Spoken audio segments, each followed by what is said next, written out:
Again, my name is Teren Sapp from Arista Networks. So today we're going to be talking about automating multi-vendor networks. Before we get into more of the facets of multi-vendor networking and with automation, bear with me for one moment, and we're going to talk a little bit about something you probably didn't expect unless you looked at the slides beforehand. And that is the screw, the crosshead screw. So what's interesting about the crosshead screw is it was actually invented back in 1932. So it's been around for almost 100 years. It was built by or designed by a man by the name of John P. Thompson back in 1932. However, he failed to really get it into just the mainstream industry. And his struggle at the time was just with manufacturing. He didn't have the right relationships to really get it into like the automotive folks. Ultimately, he ended up selling it to a man by the name of Henry F. Phillips. Phillips had those relationships and was actually able to get it into the hands of General Motors, to be specific. So why did he actually go down this path? One of the reasons that he started designing a new screw, because at the end of the day, it's just a screw. What do we need another screw for? The single slot that, as we see up there, was perfectly fine. It had a few problems, and really when we started seeing the problems was when we got into more of that automated manufacturing processes where we're trying to drive screws at higher rates, and we're also trying to be more efficient with what we're actually trying to do. A couple of problems was just aligning a bit. It's the same problems we experience with the single slot screw or flathead today. As you go faster and faster, this bit will slip out. And so that's really why he designed the Phillips screw. So the Phillips screw overcame all these problems basically because of the design of the crosshead pattern. It draws the bit further and further into the actual head of the screw. The other nice thing with it too is since it is a crosshead pattern, we're also able to just simply take a bit and attach it directly into the screw without having to worry about alignment. Another big benefit of the crosshead too is the number of variants of screwdrivers that you would actually need to actually put in from a bit perspective. You don't need as many different size bits as what you do for a single slotted screw head. With all that said though, one important topic here, or point is, we still see flathead screws all over the place. Hardware stores still sell them, but at the end of the day, the reason that we still see them everywhere is because there's still applications where it makes sense, whether that's for cost or whatever the specific application is. Both screws still are obviously in mainstream production. So, thanks for bearing with me on that tangent. So how does this actually tie into multi-vendor network automation? The real moral of this story is there's tons of tools out there. What it really comes down to is when you're trying to figure out what path to go down is what makes the most sense for your application, what you're actually trying to do, and what your team and skill set actually has available. So Ansible, Puppet, Chef, Salt, those are all great tools, and I'm sure there's at least a dozen more out there that people are using and work perfectly fine, whether that's roll your own with just native Python or something that's prepackaged and available from a vendor. But at the end of the day, we got to start somewhere. So today, what we're actually going to look at is a few other places that you may not have looked at to actually get started with multi-vendor network automation.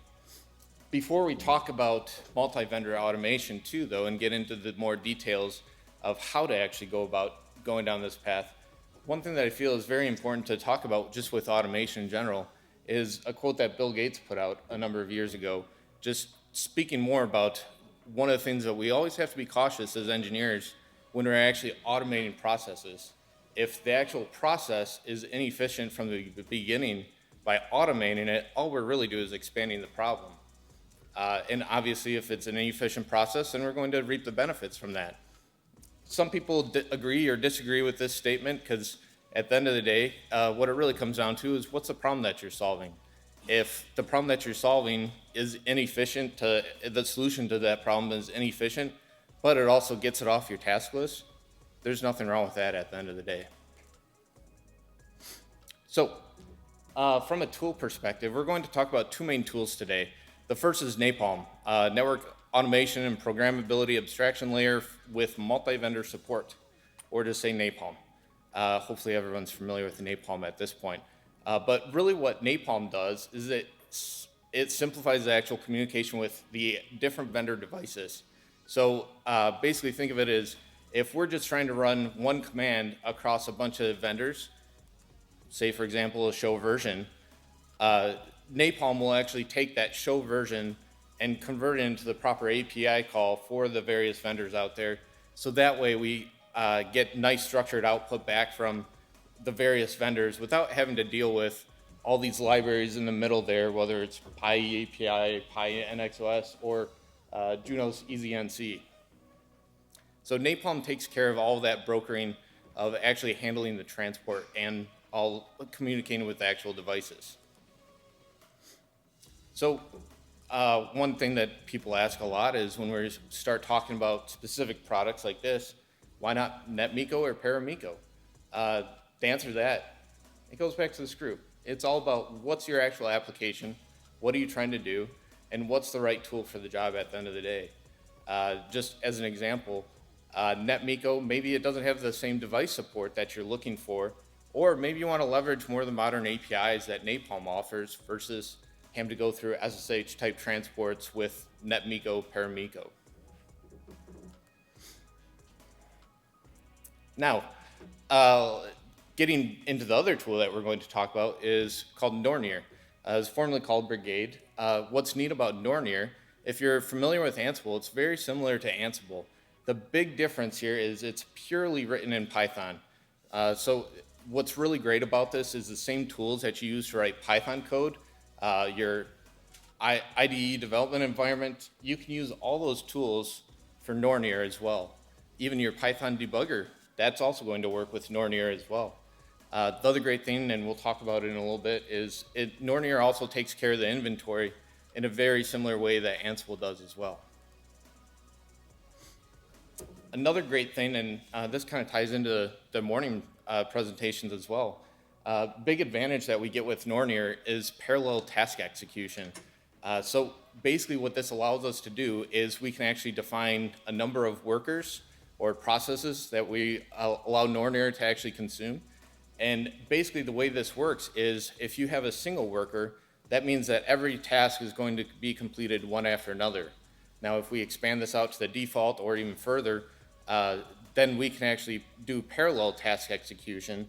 So that way we can run the same command across a number of devices all at the same time. Where this gets really powerful is we can actually even nest tasks underneath another task. So that way we could have 20 tasks that are running at the same time, and each one of those tasks can actually be running 5 tasks underneath them. So that way you get all the same output from however many devices you have, of course within that worker range, all respond back at the exact same time. So there's some pretty cool benefits that we get just from the parallel task execution and just the responsiveness in general. So to actually initialize Nornir, it's fairly simple. So this is just a config.yaml file where we define the number of workers. We also call out our inventory. In this case, and again, we'll talk about this in a sec, we're actually using what they call the simple inventory with the options to actually define where exactly the inventory details actually reside. So with the actual inventory, there's 3 main components. The host, so that's the individual device information. So it's just basically data that's particular to that individual host. Groups is a way that we can group devices together. We could group them by platform or by location, really however you group devices together. And then finally defaults, which is applicable across all the different devices. So in the example that I just had, we were actually just using the simple inventory, which was, again, just a flat YAML file. But there's also plugins that are pre-written for Network Source of Truth, Netbox, I think I see you back there. And then also we can also just point to Ansible as our inventory keeper as well. So lots of different options here. The cool thing is that we've got plugins available. And let's say you have, if you have another inventory system that's not on this list, it's really just a matter of getting that plugin written to actually interface Nornir with that inventory. So just to give us a sample of what an inventory looks like if we're using this simple inventory. So here we've got 3 different devices, and these are actually the devices that we're going to be working with to actually show you what Nornir, the power of Nornir. So we've got an Arista EOS device, a Cisco NXOS device, and then finally a Juniper QFX device as well. So putting Napalm together with Nornir, what's neat about this is that, again, Napalm brokers all the connectivity to the actual device and communicating with actual devices, and Nornir is just focused on really just task execution and basically making calls to Napalm to actually get the data from the devices. So with that, to actually see what this really looks like when we put it all together, this is a quick, simple and dirty script that basically just goes out and gathers all the facts from all the different devices. So what we have here at the very end is we're basically just using the print result library to print out all the output from Nornir. And we'll actually see some output here in a second of what that actually looks like when we do a print result. So that's going to give us a very similar output that we would get with something like Ansible.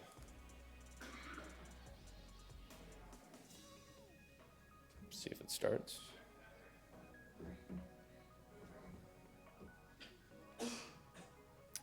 I'll fully admit, I am not the best video editor. There it goes.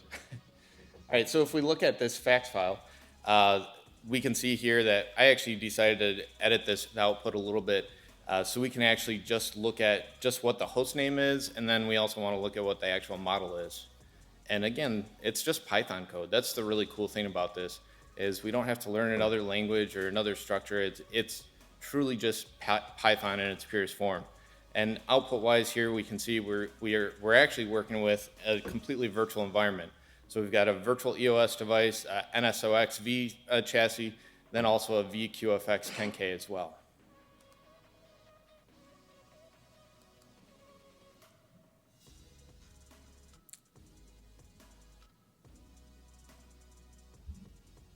There it goes. So in the next demo that we're going to look at, we're actually going to try running a command on the devices. So that last one was really just showing us the facts. Now we're actually going to run a command. And of course, I chose show version for a reason, because show version is a command that we'll be able to run across all the different devices. And again here, what we're actually doing is we're actually printing off all of the results, the host name followed by the actual output of the command. It's a little messy, but hopefully you get the idea and you can see the various outputs from the different vendors' equipment as well.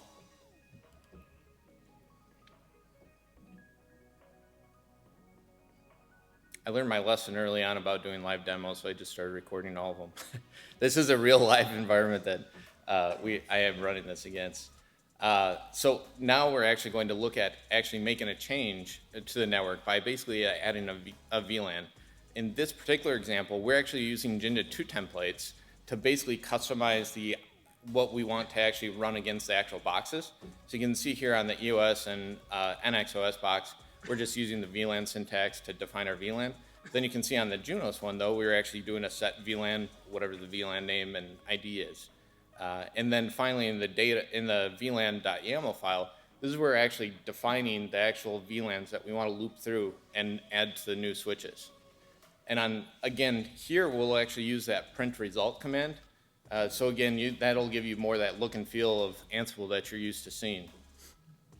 And so here we can see, as it's going through, it's actually going through each device and it's adding the necessary VLANs.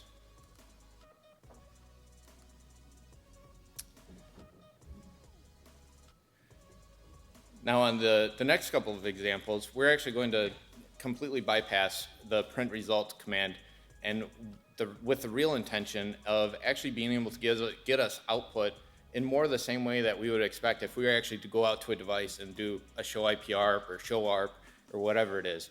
The cool thing about it, though, is we're abstracting the vendor and the vendor CLI from that, and we're just basically saying, give me the ARP table. And as you can see here, using some Python printing statements, we can get the output very similar to what you would expect if you're just doing a show IPRP or show ARP on the actual devices, but with the added value of being able to actually see the host on the screen as well. And what's really cool is we can pipe that using the grep command from the bash shell, and now we can actually search for an ARP entry across an Arista device, a Cisco device, and a Juniper device, and get an output from exactly where that ARP entry actually resides.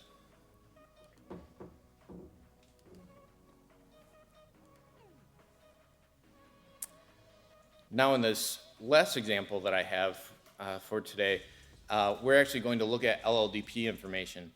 Don't get too excited. This isn't some fancy graph, or I thought of it, how cool it'd be to build like an ASCII based topology of what it would look like, but I ran out of time. So maybe next year. But what's cool about this is we're able to run a show LLDP neighbors across all these different vendors and show you exactly what's connected to what. And if you want to take a second to actually read through the output there, it does actually match up. But it's just kind of a cool way to actually be able to represent what's connected to what. And it's, again, this is vendor agnostic.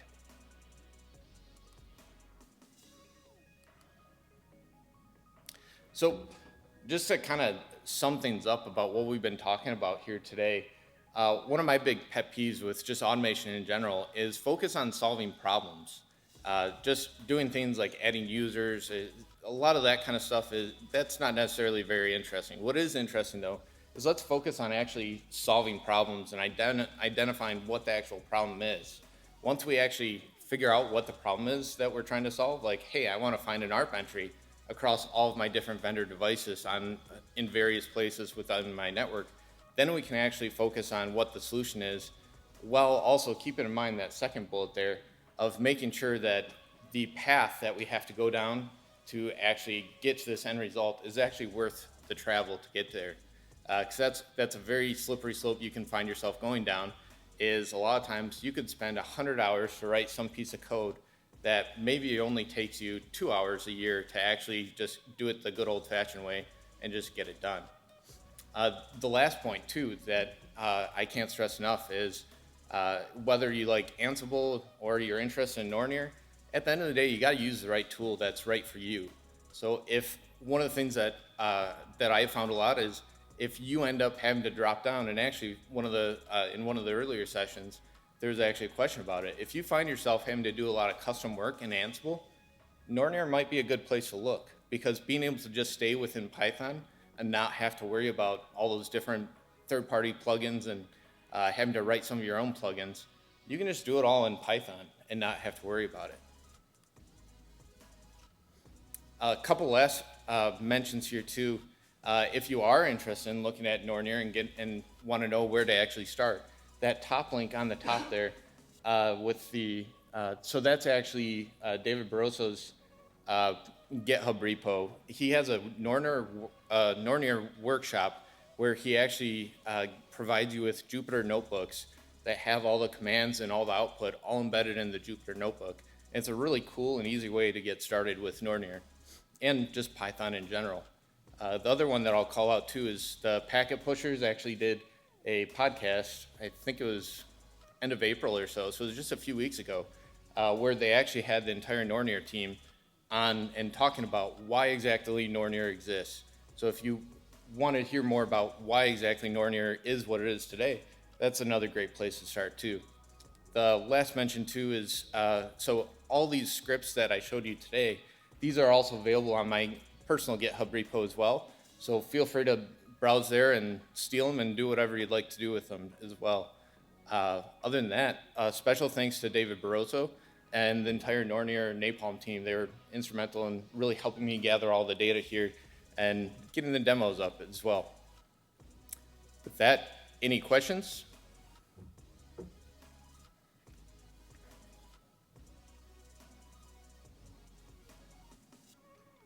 No questions? All right. Thank you.